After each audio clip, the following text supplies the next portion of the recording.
तो ये आपने कितनी बार दुकानों पे ऐसा देखा है कि किसी भी चीज़ का प्राइस लिखा होता है 600 और उसे काट के लिखा होता है सेल प्राइस 300। तो क्या वो चीज़ एक्चुअली सेल पे लगी है या ये कुछ और है, वो आपके दिमाग के साथ खेलना चाहते हैं। तो इसी को हम कहते हैं एंकर देना या एंकरिंग इफेक्ट, जिसमें वो आपको एंकर दे रहे हैं 600 का कि इस चीज़ की वैल्यू तो 600 है पर आज आपको ये 300 पे मिल रही है।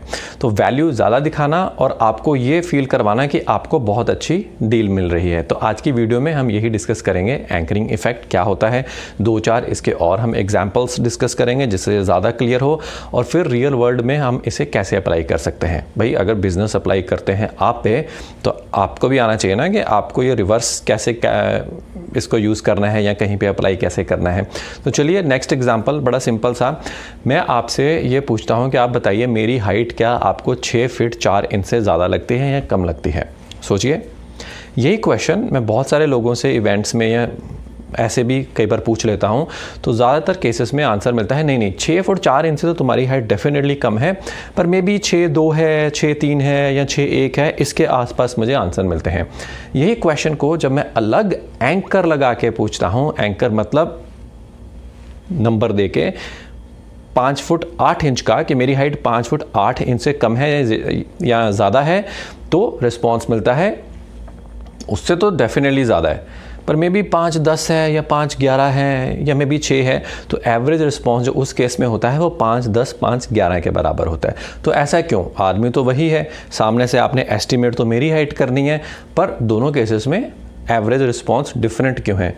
क्योंकि एंकर डिफरेंट था। जब 5'8" का एंकर मिला तो आप 5'8" को एंकर लेके वहाँ से सोचना शुरू करते हो ऊपर को कि 5'8" नहीं may be 9, may be 5'10", may be 5'11", तो इसलिए वहीं पे कहीं पे रुक जाते हैं।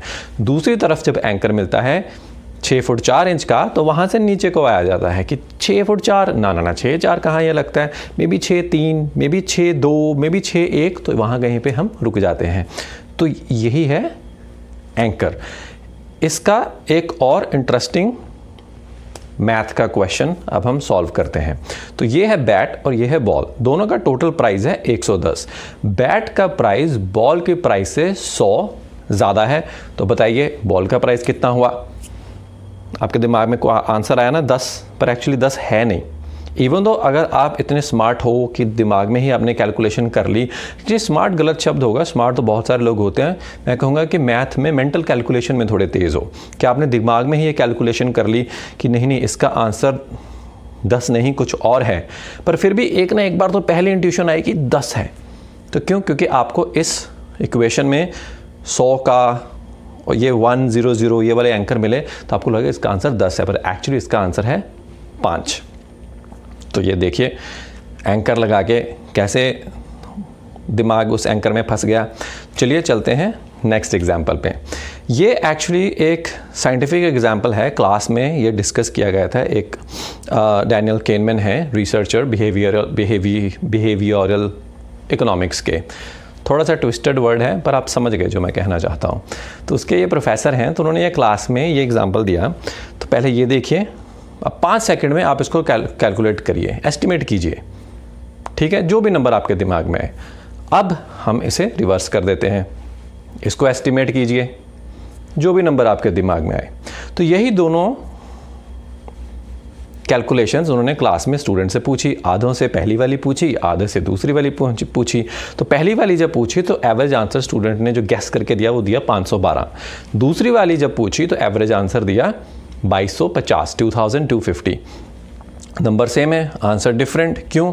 क्योंकि पहले में जो स्टार्टिंग के एंकर थे वो 1 2 3 4 थे और दूसरे में स्टार्टिंग के एंकर बड़े थे, बट एक्चुअली ये जो इसका आंसर है वो है 40,120। अब ये क्योंकि बहुत बड़ा है, तो अगर आप क्विक मैथमेटिकल कैलकुलेशन नहीं कर सकते, सिर्फ गेस कर रहे हो, तो क्योंकि वो नंबर छोटे थे तो इसके पास में तो बहुत मुश्किल है गेस्टिमेट में पहुंचना। एस्टिमेट में फिर भी पहुंच सकते हैं।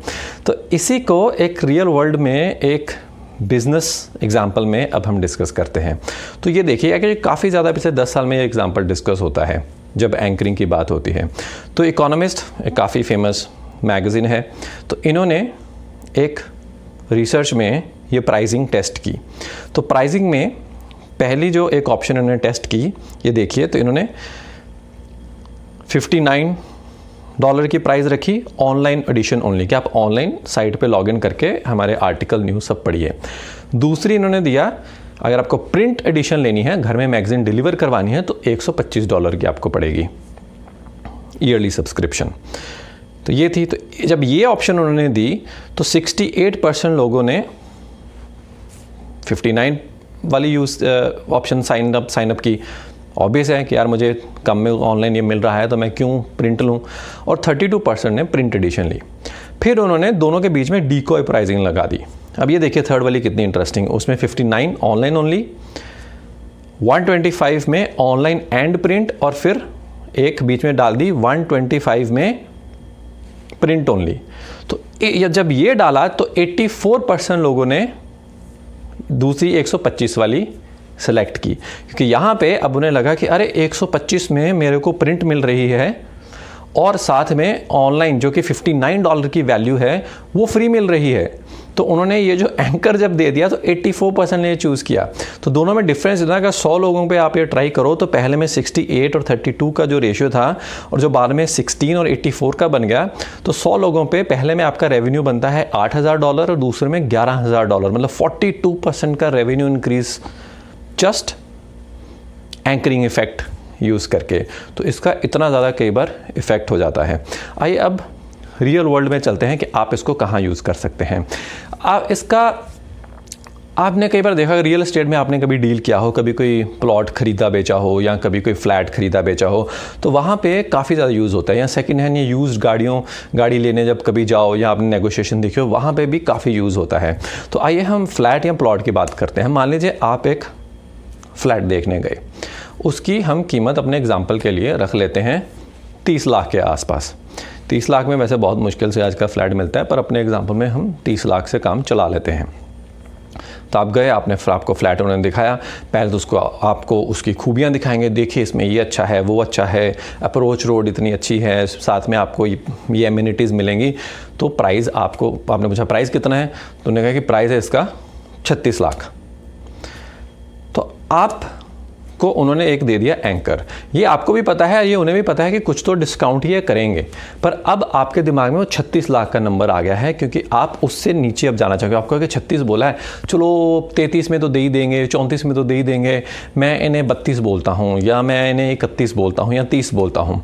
पर नहीं, आप अगर अपना किसी ना किसी तरीके से एंकर लोअर कर दें तो उसके दिमाग में भी एंकर आ जाएगा कि ये तो मेरे से बार्गेनिंग ज़्यादा करवाएंगे। तो एंकर लोअर कैसे आप कर सकते हैं? अब आप सीधा अगर बोलेंगे कि नहीं 25 में दोगे, तो वो कहेंगे अरे पागल हो, 25 में कैसे, 36 का फ्लैट 25 में कैसे मिलेगा। वैसे कई बार मिल जाता है, पर इतना ज़्यादा एंकर अगर आपको कम करना है तो आपको कोई बहाना बनाना पड़ेगा। जैसे आप कहोगे कि एक्चुअली हम जो बजट था वो हम तो 25 या 26 लाख वाले फ्लैट देख रहे थे, पर आपको अच्छा लगा, हमने कहा चलो देख आते हैं, पर ये बजट से हमारे काफ़ी बाहर है। तो आपने एक सटल सा उनके दिमाग में एंकर घुसा दिया। ये कहने की ज़रूरत नहीं है कि मैं तो इसका 26 ही दूंगा, किसी ना किसी तरीके से आपको एक एंकर उन्हें देना है। तब उसके दिमाग में घुस गया कि ये तो 25-26 के आसपास के बंदे हैं, 28-29 तक मुश्किल से आएंगे, पर चलो कोशिश करते हैं। तब उसको भी मेहनत करनी पड़ेगी आपके एंकर के पास पहुँचने के लिए। तो एंकर ज़रूर दीजिए। एक बार ये दे दिया, फिर ओवरनाइट सोचिए, आप वहाँ से चले जाइए, उनको भी सोचने दिए। आप कहेंगे चलो अब हम देखते हैं, इतना तो नहीं दे पाएंगे, आप भी देखिए क्या बेहतर कर सकते हैं। दूसरे तीसरे दिन या बाद में फिर से जाइए, वो थोड़ा बहुत कम होंगे, कहेंगे चलो 36 नहीं हम 34 कर सकते हैं ज़्यादा से ज़्यादा। आप अपने एंकर पे अटके रहिए। उससे थोड़ा सा कहेंगे यार बजट ही हमारा 25-26 था, अगर 27 कर लोगे या मे बी 27 के साथ 25-30 हज़ार और ले लो तो फिर कुछ हो सकता है, उससे ज़्यादा हम नहीं जा सकते, ये तो पॉसिबल ही नहीं है। तो आप ये मत सोचो कि 28 और 36 उसके आधे में कहीं पे फिक्स करना है। आप अपनी तरफ उन्हें लेके आइए, उन्हें टाइम दीजिए, उनके दिमाग से मेहनत करवाइए, तो डेफिनेटली जितना डिस्काउंट वो आपको पहले देने वाले से इस बार उससे ज़्यादा ही देंगे। तो ये था रियल वर्ल्ड में आप एंकरिंग कैसे यूज़ कर सकते हैं। घर पे एंकरिंग कैसे यूज़ कर सकते हैं, मैं कई बार ऐसे उसको यूज़ करता हूँ। मान लीजिए अगर आप रेगुलरली पराठे खाते हैं या वीकेंड पे पराठे खाते हैं और आपकी कैपेसिटी है या आप मे बी 2 पराठे खाते हैं या 3 खाते हैं, अब आपका इस वीकेंड में मन कर रहा है आलू पराठे खाने का और आप खाना चाहते हो 4 पराठे, और घर वाले कहेंगे अरे नहीं 4 नहीं मिलने, 3 बहुत हैं, तो एंकर दो बड़ा। आप बोलो कि इस बार तो मैं खाऊंगा 6 पराठे, बहुत ही बढ़िया पराठे हैं। तो यार 6 खाओगे 6 नहीं मिलेंगे, 4 खा लो, ज़्यादा से ज़्यादा 1 में भी 5 खा लो, पर 6 नहीं मिलेंगे। तो एंकर दो बड़ा, नेगोशिएशन में जितना पहले मिलना था उससे ज़्यादा ही मिलेगा। तो ये है एंकरिंग इफ़ेक्ट। इससे पहले जो रिस्क वाली वीडियो थी, आपके कमेंट्स मैंने देखे, आपको काफ़ी पसंद आई। अगर नहीं देखी है तो उसको देखिए। फिर मिलेंगे एक नई वीडियो के साथ, तब तक के लिए बाय बाय।